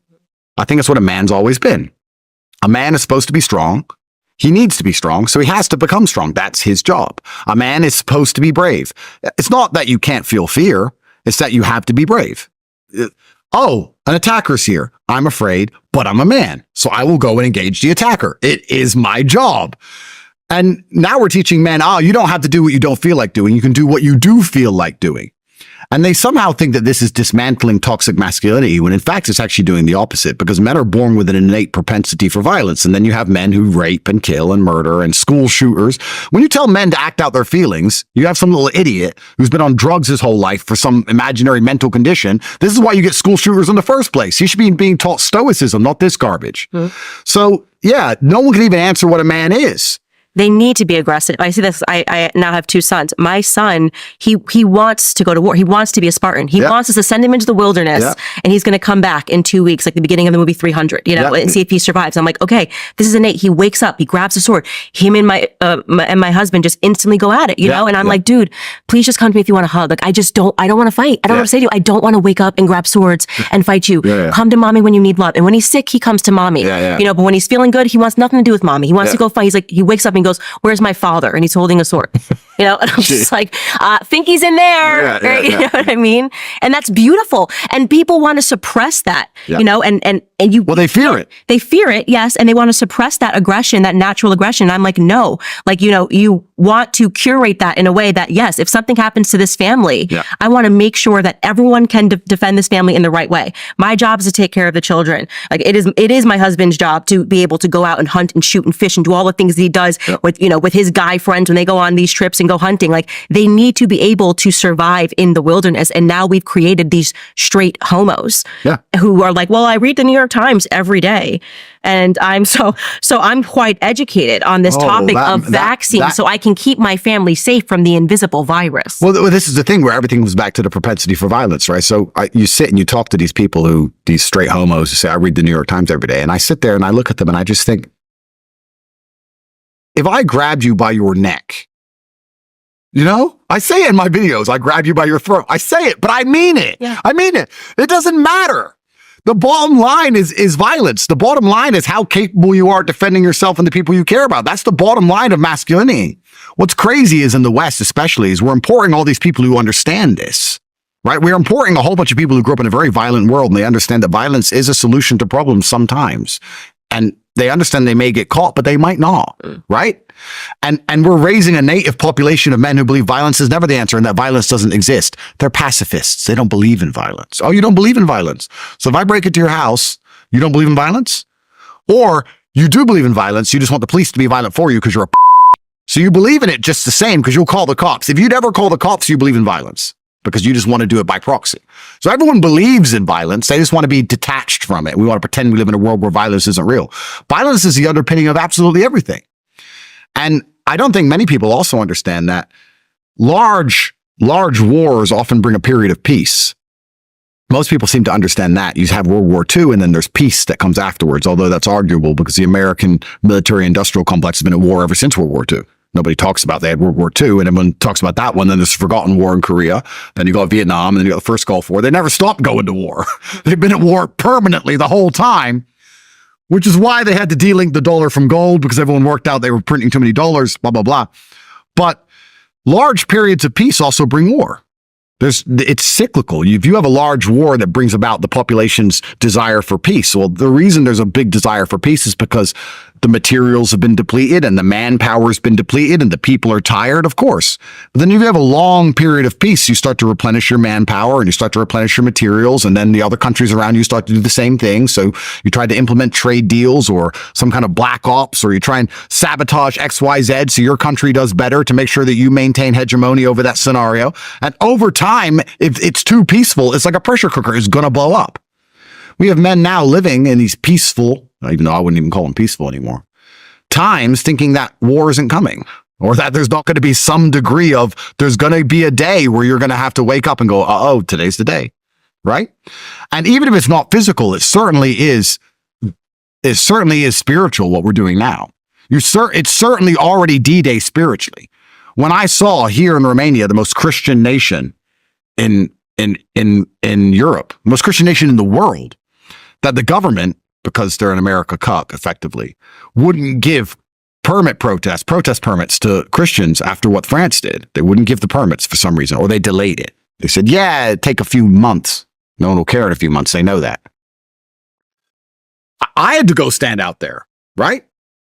I was amazed there weren't more people out there. But this is now, we're already at D-Day, where you have to be prepared to sacrifice yourself, at least spiritually, at least for what you believe. And I guess the alternative is just to go to bed at night and feel like a coward. I don't know. Maybe for some men that's better, to just look in the mirror and know they were but at least I'm not in jail. I would be sleeping perfectly fine in jail right now because I know I went for the right reason. I'd be sleeping fine, right? So it's truly incredible. You're right. These straight gay men who have this very strange view on the world where they've tried to redefine masculinity and take it away from what it truly is, because truly masculinity is the ability to say no. And if you're going to say no, you have to defend your ability to say no. That's it. You can't say no if you don't defend it, right? No, you can't come here. Well, we're coming anyway. Now let's fight, right? It's kind of interesting. I've seen some things on the internet where they say, do men really look at each other and think about fighting each other all the time? No, not really, no. But if I walk in a room and there's 7 or 8 men my size, it does cross my mind. Like, do I know who they are? Right. It's just like, because we live in that world, right? But all these men who can't defend the ability to say no now find themselves in this weird quagmire where they're like, well, I can't really say no to anything because I can't defend it. So I'm going to have to say yes to everything like a but I need to find a way to look like I'm somehow important and masculine. So let me put a feather in my ear, in my earring, and read the New York Times. And half of these people I can beat up, which is the problem. But this is a true story. You're going to love this. It actually made me think about just exactly what you're talking about when we talk about these straight homos. I was at a restaurant the other day with children. Okay? I'm sitting with children having pizza. Another gay Zionist, out of nowhere, he pretends to be a fan and then gets in my face with the camera and starts calling me an anti-Semite. If you want to see me, I have pledged on the show, the only time I will ever get arrested is if you come up to me when I'm with kids. Yeah. That is Mama Bear. That is like Mama Bear takes out the Papa Bear when you're with kids. 100%. And so once I got someone to just like move the children, I went up to, he's with his wife. Okay. His wife allowed him to do this. If my husband ever went up to a wife and like a woman and children, and he thought he was, he's 6'3", gets in my face. Yeah. I got so close. I think he started realizing like I was going to fight him. Like I was literally just like, do you understand? Like I was so close to his face. I was like, you are a coward. Yeah. You are pathetic. I was like, I looked at his sons. I said, you should be ashamed of this. This is the opposite of what a man is. Yeah. His job, his instinct should be when he sees a woman and children to protect it. 100%. I go, your father reads the New York Times, thinks everything of the New York Times tells him is real. And he suddenly got like, very kind of intimidated. I said, post the picture. Yeah. Post the video that you shot of me because I'm going to make you as famous as you want to be. Yeah. Still has not been posted. Yeah. Please, if you are watching, post it. Like this straight homo needs to become famous. And I said to his wife, you should be ashamed. You think this is a man to come up to children and a woman because you read something in the New York Times that told you Candace was an anti-Semite because she doesn't support Bibi Netanyahu blowing children to smithereens. Like that is your worldview now that this means I hate all Jews. Like it's such a nonsense, but this is the average man now where I was like, he needs to understand, like this man needs to have his ass beat. And I say that in the most honest sense, like you should be required as a man to be in a fight. Yeah. Like, because it changes something within you. 100%. Because you think you're fighting a tough battle because you're walking up to a woman and children to talk about Bibi Netanyahu. To defend the New York Times? Yeah. You're just like, you're a straight homo. Bro, yeah, 100% straight homo. It's clown world. It's funny. This reminds me of a story. I haven't told this story. He would have never done that if it was you sitting with your daughter. Never in a million years. Because he would have realized right then, we're fighting right now. That's right. That's right. It's interesting. I have, for the most hated man in the world, I have truly in life never had, up until this story I'm about to tell, a negative interaction with anybody. Everybody comes up to me and they're a fan, or if anyone dislikes me, they don't really say anything. I've never had a negative interaction with anybody until about 3 weeks ago. It was during the World Cup and there was an England game. We were watching it here in Bucharest in like a public area, and there was some American girl, and I went toilet, and on the way out the toilet, she filmed me on TikTok and said, "Human trafficker," on TikTok. And I stopped and I turned around and I saw her, and she kind of put her phone away. And I was like, "Did you say that?" She goes, "No." It's like, "You just filmed me and said I'm a human trafficker." She goes, "No." It's like, okay. So anyway, I went right up to her, and said, "If you think I'm a human trafficker, you're allowed to say it. You're a girl. I'm not going to hit you. But if you think I'm a human trafficker, you're allowed to say it. I'm just saying, why would you film it and then deny saying it? You don't know my story. I'm happy to tell you if you care. I don't know your story. Why did you film that? Why did you say that?" And she's sitting there with her man, and the man goes, "Oh, I don't think this is necessary." I said, "My friend, you're a man. I will kill you." And I turned back to his girl, and he just sat there and never said another word. He just sat there while I berated his woman. Yeah. Then I went back downstairs. I saw them arguing, and then they left, right? So I guess she got in an argument with her man for not defending her, but the man understood. I can't fight. What can I do? Yeah, what are you doing? What do you do? Yeah, that's right. Another straight homo and some silly woman. Mm-hmm. But it was interesting dynamic. But when you say you want a man who will defend you completely, right? Even her, as stupid as she is, and even her loser man, she expected, it's like your expectation you have. And then the card got pulled, and I guess he changed his mind. Right, exactly. And he probably wasn't happy that she did it. Of course. It could, well, that's it, right? Because he's like, now why have you put me in a position where I have to die over your stupid TikTok? Yeah. Completely right. But these straight homos, it's very interesting. I love the point you just made about how he feels like he's defending society. Would Israel give a shit about him? Mm-hmm. It's really incredible. It's really incredible how people will get pulled into psyops of things that don't even matter, right? There are so many things in the world that matter today. If anxiousness was a disease, or if you could feel like if panic attacks were real, which I don't believe they are, sometimes after a day of work, I feel like this world is a mess. Sometimes after a day of scrolling Twitter and seeing everything happening, you're a bit like uneasy. You're like, how do I sleep now? What am I supposed to do? How do I prepare for these things?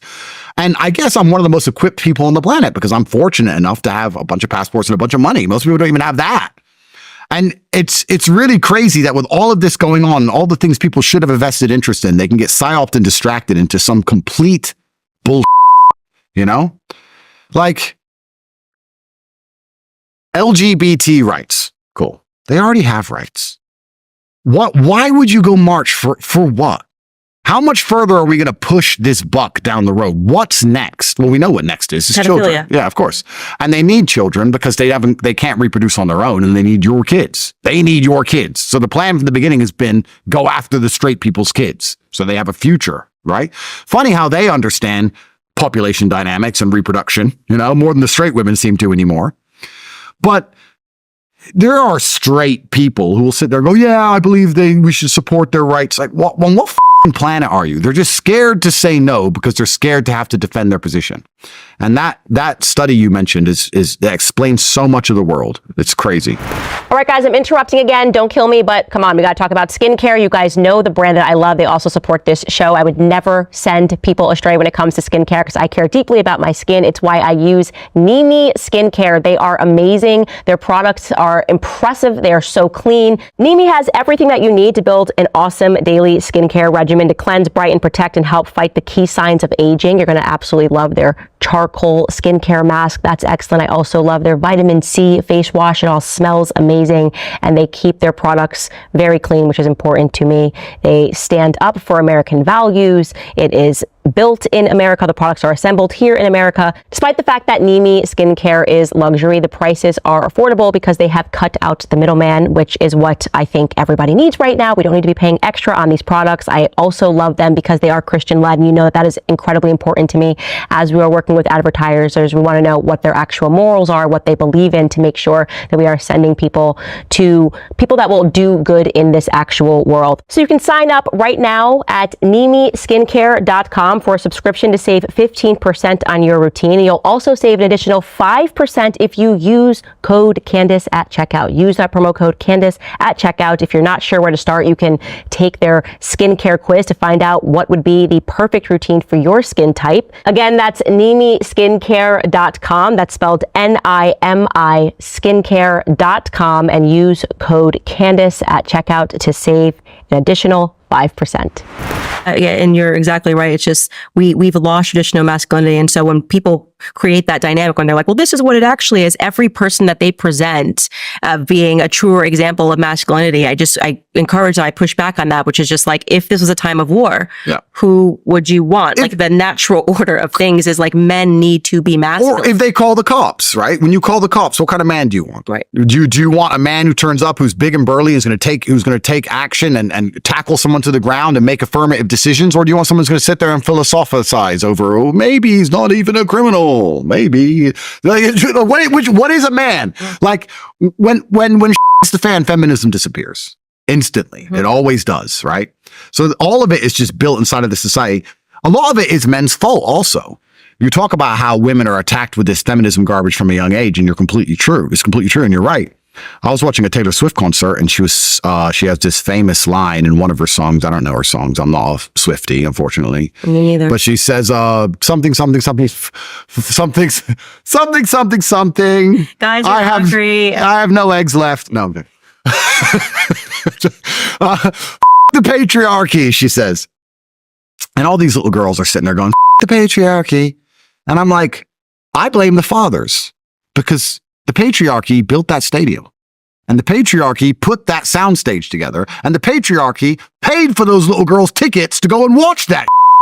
So men also have a part to play. Men have become so cucked, they're going to allow their daughters to go there and sing about how much they hate them. They'll wonder why their daughter will grow up and not listen. My daughter is not being, one, she's not listening to that. Two, I'm not sending her ever. I wouldn't allow her to go. But three, there's no way on God's green earth I'm paying for it. Like, it's also so crazy what position men have been put in. And if you say that to a man, these straight homos, they're going to sit there and go, I'm secure. I'm a real man. You don't let your daughter listen to Taylor Swift? Huh. Call yourself a man? Bro, it's crazy what level the Western society is sunk to. And what's scary is that we live in a world where we think the West is the whole world because we live in the West. It's really interesting. I don't know, did you ever see that conversation on the BBC News between a Chinese It was some Chinese guy. He worked for the Chinese government, and they were discussing about the electric vehicles between China and America, England. No, I you didn't. ever see it? It's really interesting, and I don't want to misquote it, but I think people can find it and send it to you. They were saying that China produces 90% of the electric vehicles, and the UK is concerned about that they produce too many electric vehicles, and that the UK wants to produce some more electric vehicles because they don't want China to have a complete hegemony over the future when we use EVs, etc. And the Chinese and they were talking about competition between the two countries. So how do you feel about UK trying to compete with you in the electric vehicle market? And the member of the Chinese government said, we see the UK as a country that was historically important that we'd like to have good relations with. But when it comes to population, when it comes to production capacity, when it comes to safety on the streets, when it comes to educational performance, when it comes to the ability to project force, the UK cannot compete with China in any regard. Correct. They're historically believe it's still World War II, but effectively they're a small island far away who we'd like to have good relations with, but we do not see as a competitor or a threat in any regard ever. He just nailed it. Like, who the are the UK? Pretty much what Putin said, by the way, too. It's like, this is behind. The system is old. Yeah, We're who moving cares? forward. Yeah. That's right. Completely right. So in the West, we think, the West is the center of the world, but truthfully, we're not the center very much at all. There's a lot of countries in the world that don't see us as important as we see ourselves, and we don't have a population as large as most of the rest of the world. We don't have the natural resources. We don't have the capability to produce anything. And we're now entering a dynamic where our men, because it's going to be our people against other people, right? Especially in the bipolar world, our men and their pussy-footed approach to life are going to be pitted against men who are prepared to fight and die for real. Yep. And we're going to see how that all works out. I guess the idea of the Western elites is that they can just continue to use the dollar to subjugate these nations, and that they can use AI and machines. I mean, for right now, just launch a world war out of nowhere. Yeah. You can reset everything by bombing and exploding and then stealing people's that's right. resources. Or having better technology. We think, we don't need real men in the army because we've got better tech, et cetera, et cetera. I mean, we'll see how that all works out.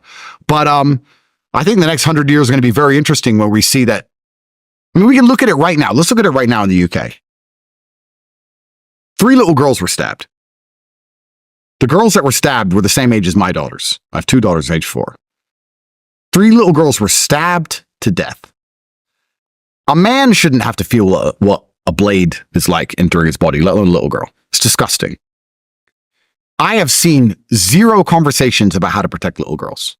All I see are the straight homos marching, talking about how they're not racist. What the are you even doing? Right. Have you lost complete context of the situation? Every single conversation should be about how to protect children. And there should be nothing off limits.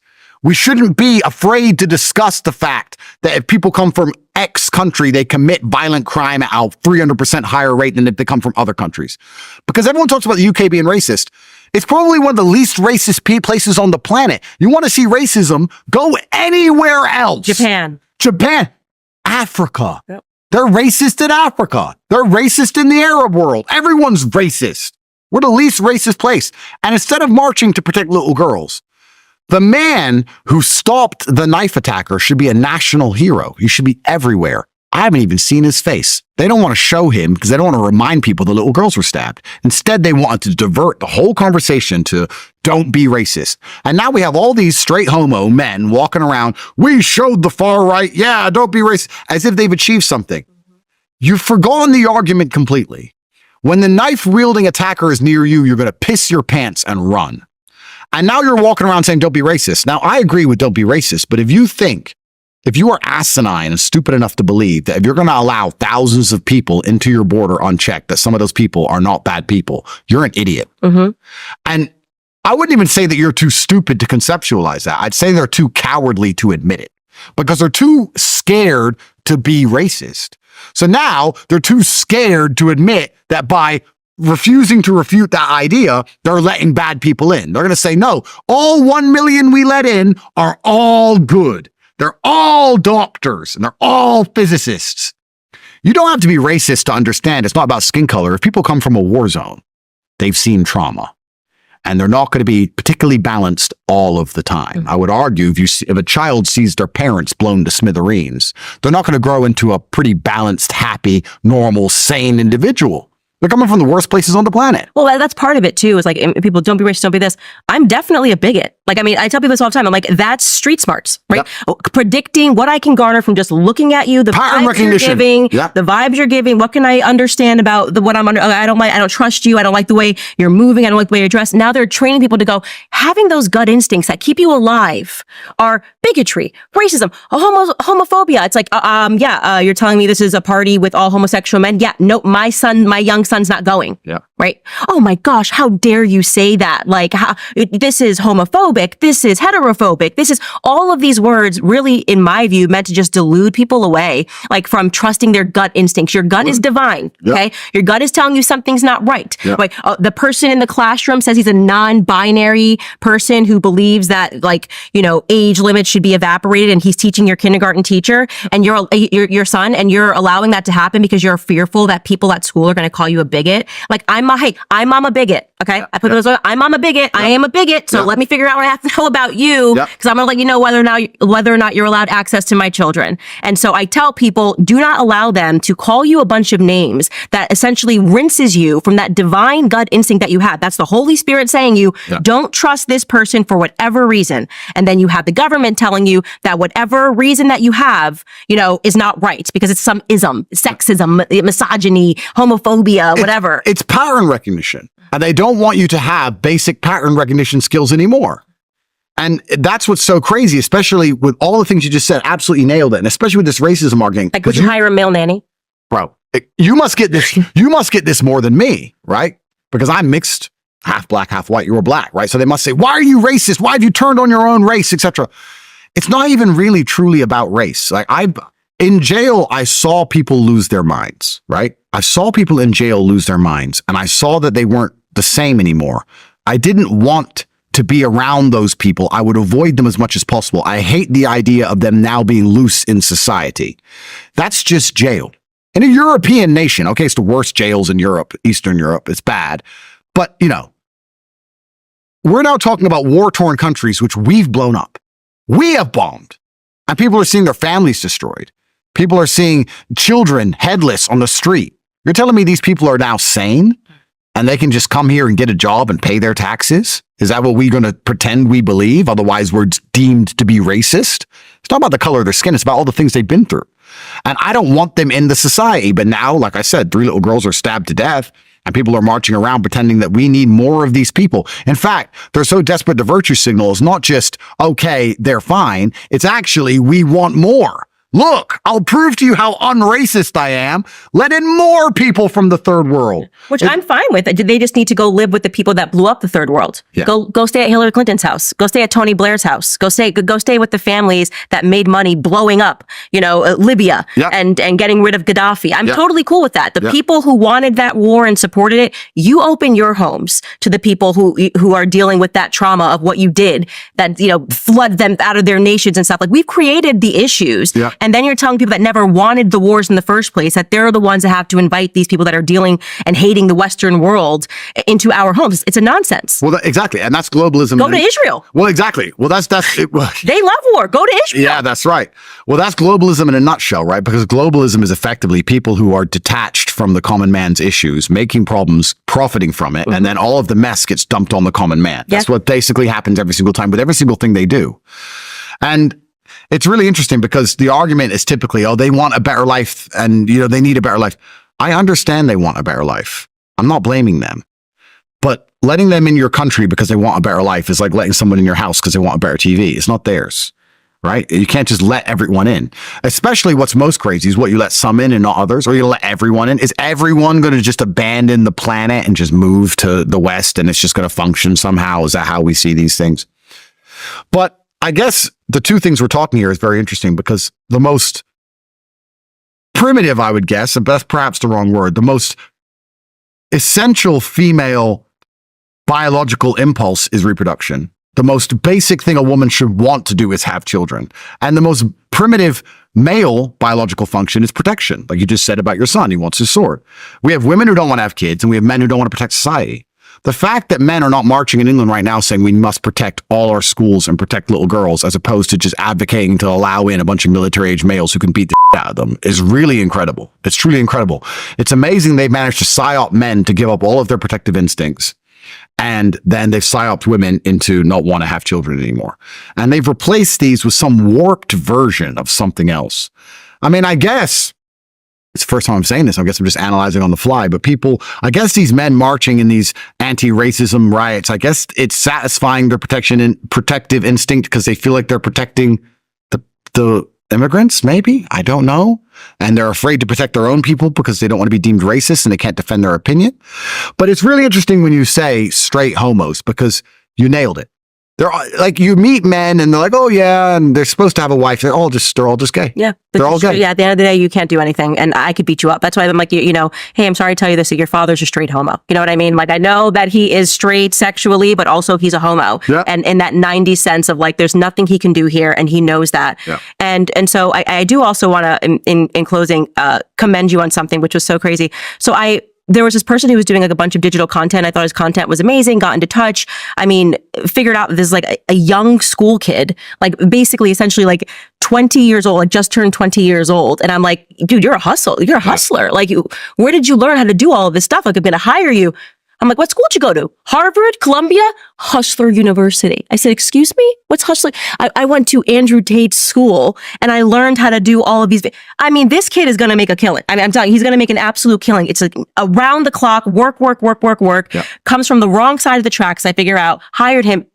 One of the greatest hires that I've had, like unbelievably. And so that really, to me, also signals a lot because I talk about what is so wrong with the education system. And then you learn that these kids, this is why they hate you, these kids who just want a freaking opportunity, who will work around the clock, who just want to be able to feed their families someday, who come from the wrong side of the tracks, are jumping into, I genuinely don't even know what Hustler University is, but I know that kid is 10 times more effective than people that are coming out of with college degrees right now as looking for somebody. He is a hustler, like literally is a hustler. Yeah. And so I want to commend you on whatever it is that you built that created this young kid who's going to absolutely crush it. And that should really signal to people that there is something so corrupt and wrong that the majority of these kids who graduate with their $100,000 degrees are going to make $35K and live a life in debt and to eventually become a slave while they laugh at people who follow Andrew Tate and go to Hustler University because they're going to take over these kids. No, and that means a lot to me. And actually, I've been told by various people in large positions of power, and that's also one of the reasons why I was so heavily attacked, because I'm going to war against the educational system.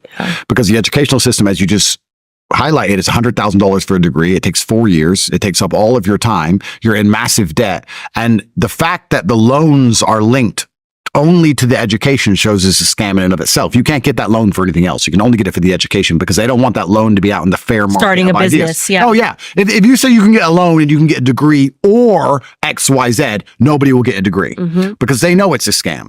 And it suffers from double inflation. It gets more expensive every year to go to college, plus more degrees exist every year. It basically has no value whatsoever. And we started Hustlers University as a way to teach children, not even kids. It was to teach people how to make money online primarily. We have 18 modern wealth creation methods. It's $49 a month. And we decided to make it, we said, look, we're going to put it out there in the marketplace of ideas. You don't need to get a loan to come here. You can spend your $49 on pizza or you can spend it on this. We're competing with the entire world and we're very large. I actually want to model it now because people have been saying to me, like, you should do like a seminar and stuff. And I'm like, actually, you're so right. Like, I wish I had not been a fool and taken out $100,000. I paid it back. Yeah. But I learned nothing. Yeah. I learned nothing. Everything that I actually became in life was because of the street smarts that I already had. That's right. And I would have rather have spent the $49 on the Hustler University program so I could learn what skill set, here's what they're using. He literally said he learned editing skills that somebody else would have paid $150K to learn. Yeah, we're doing very well. And so it's $49. Tell me again how it works. So it's $49 a month. You get access to 18 modern wealth creation methods. We teach all the different things about how to make money. We also have some concentration tests in there because a lot of the people who join are quite young and they have TikTok brains. So we force them to learn how to sit down and pay attention again. And we teach 18 different ways to make money. We have different professors in there. We have live calls every day. It's now the largest online educational platform in the world. We own university.com, which they really hate. That was an $8 million domain. So we bought university.com. No way. Yeah, that's ours. And I've actually been told that me me going to war against the educational system is one of the reasons that I got in so much trouble, because now you have children who are choosing $49 a month and then starting to make contracts and make money online within a few weeks, as opposed to going to get these $100,000 degrees and getting in debt. So we're doing very, very well. And I'll tell you something. I hired someone. He even said, I graduated at the top of my like Hustler University class. I mean, he was like, yeah, I was one of the best in like sales. And I was just like, I think it's incredible. I love it. As someone who came with a family that could not afford a single dollar towards the education system, someone I was then forced to drop out in my senior year, who then became a slave to loans. Yeah. I really want to commend you on that, because that kid is now cutting so many corners in life because of something that, the monstrous Andrew Tate, taught him how to do. But we teach agency, and also one of the reasons why we decided to do that is I also think that it's a lot easier to resist depression if you have the ability to make your own money. A lot of these people, once they start working corporate, they're screwed. If you work for a corporation, you're going to have to get the jab, and you're going to have to wear the mask, and you're going to have to go to HR meetings, and you're going to have to call that he or she. So by teaching people to make their own money and have their own, or at least have their own faith in themselves that they can make their own money, it allows them to be freer in their minds. Hustlers University has been under massive attack by the Matrix as well. We have a whole bunch of tech problems. They keep trying to attack us and hack us and all these kind of things. And the MSM actually did an article attacking me, saying that I am promoting homophobia inside of my university, because what happens is, we have 250,000 students now. It's quite large. Wow. So I'm not in charge of all of the chats. Of course, I'm CEO, so I don't even know what's happening in the chats all the time. But we have open chat rooms where the students can talk with each other, which are moderated by AI, and we have a few moderators, but we can't moderate everything. And one guy said, how do I cancel my subscription? And everyone started replying rainbows. And I found it super funny. And because I laughed about it, they did this whole BBC hit piece on how my school promotes homophobia. Like, there's nothing I can do right in the world, unfortunately. I have TatePledge.com. I dedicate $25 million a year to feeding people. That's somehow wrong. I have an online educational platform that costs less than pizza, that teaches children how to focus and pay attention to make money online. Somehow that's wrong.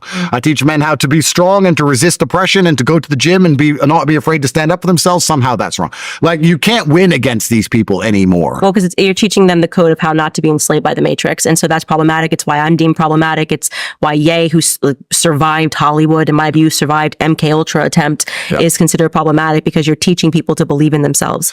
And I think that's the number one thing that I have learned throughout all of this, is that what they really hate is the mother effing audacity. Like, the audacity, Candace, when for you to go out on your own and like you are a part of this, and you think that you can just keep saying that Brigitte Macron is a man. Yeah, Brigitte Macron has a penis. I've said that, and I'm going to keep saying that because I've looked into it and it's true. Been around. And I've been around. I know a man when I see one, and this does pass the sniff test. And to say, that these acts happened. And so I think that is the problem with people like you, people like me, people like Ye, is that we're giving people the permission to be themselves. It's so interesting you say that, because the first time I was ever super heavily attacked by the Matrix is when I said depression wasn't real.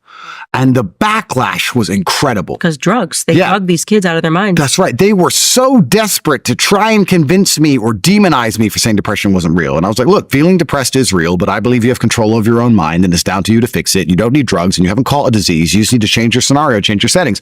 Now, PTSD is real. Mm-hmm. I can tell you, I had it after jail. I know that mental health issues are real, of course. What I'm trying to say is that depression as an idea in the West is so massively overprescribed that it no longer has any value. It's just sadness. It's just sadness. You're just sad. That's a normal human emotion. Like, go outside, go for a run, hang out with your friends. That's right. I see that's going to keep coming. Like waves of sadness. We're all sad. We get sad sometimes. Completely. I see it all the time. I see men to me, oh, I'm depressed. I look at them and say, I'd be depressed too if I was you. You're a loser. Yeah. Like, of course you're depressed. Your life's because you're a loser, because you've achieved nothing. So it's not a disease. You've got work to do. That's the bottom line of it. We've overprescribed it to the point where it has no point at all. I'm sure 1% of depressed people might have something wrong with them, of course, fine. But if you're going to say everybody has depression, I don't even know what the statistics are, but I read something very scary about the amount of people in America that are on some kind of psychotropic. They start them young. They'll be like, oh, you have anxiety. Is it like 20% or 30% of people or something? It has to be more. It has to be more. Genuinely, like, everybody is on these drugs, and they know long term that these drugs eventually make you crazy because you're playing with the chemistry of your brain. You should never do that. See, I apply this to my current circumstance. I apply this to my current problem, because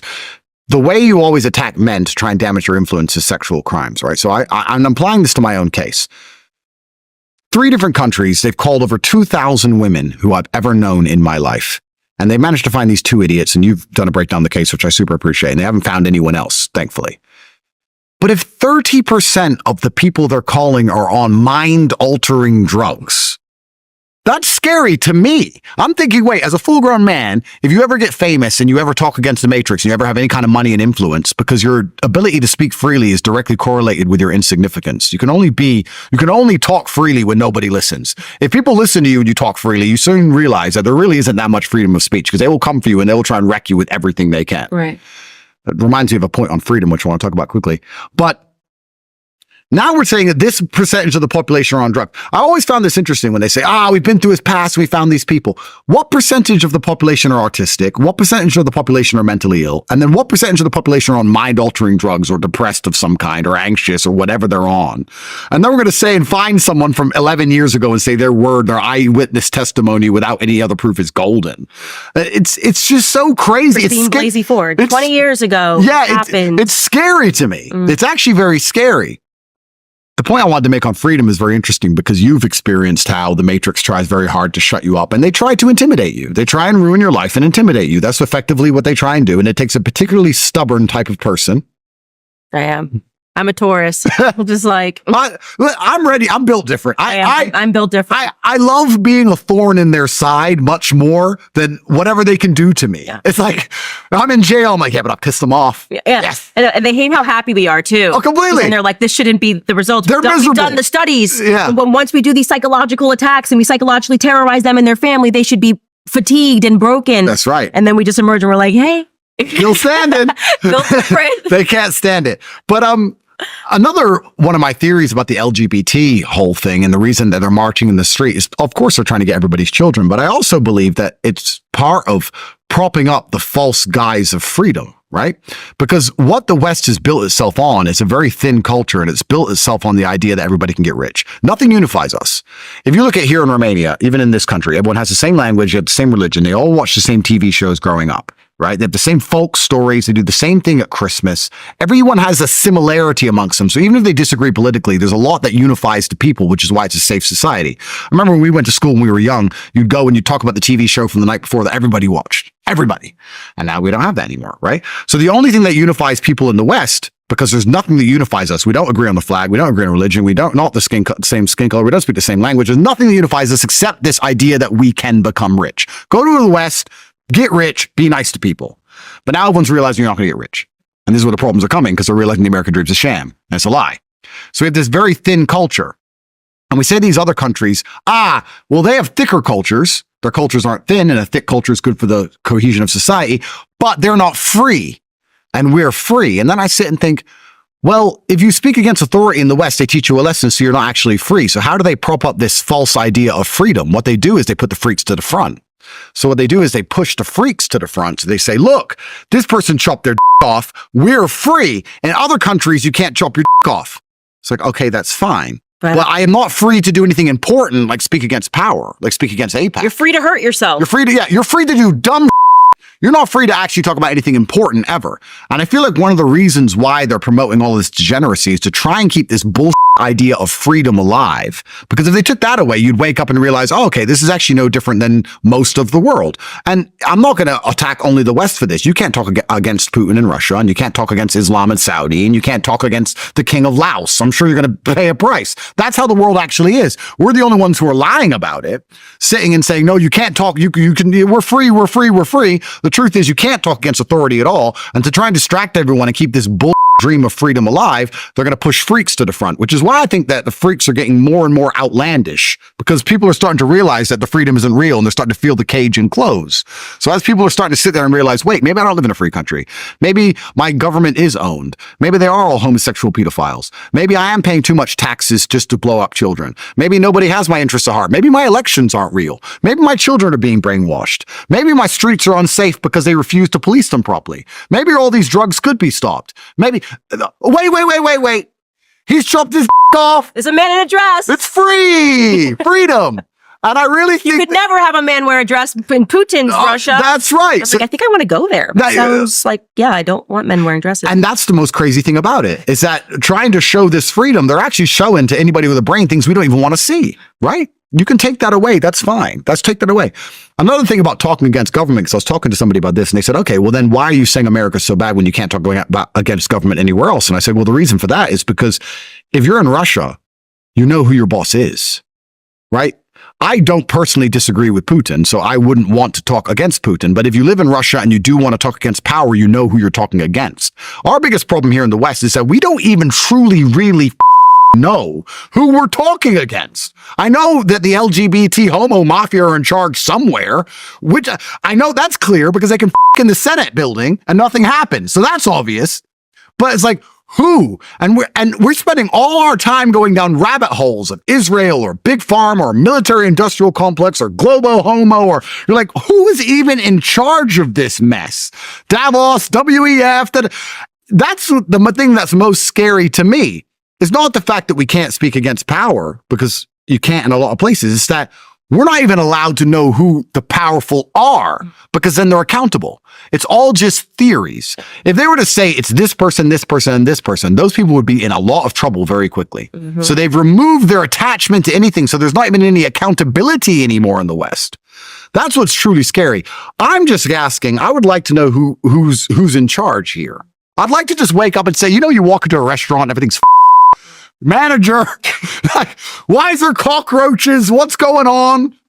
I'd like to just go, well, who's the manager of the West now? Who's actually in charge of any of this mess anymore?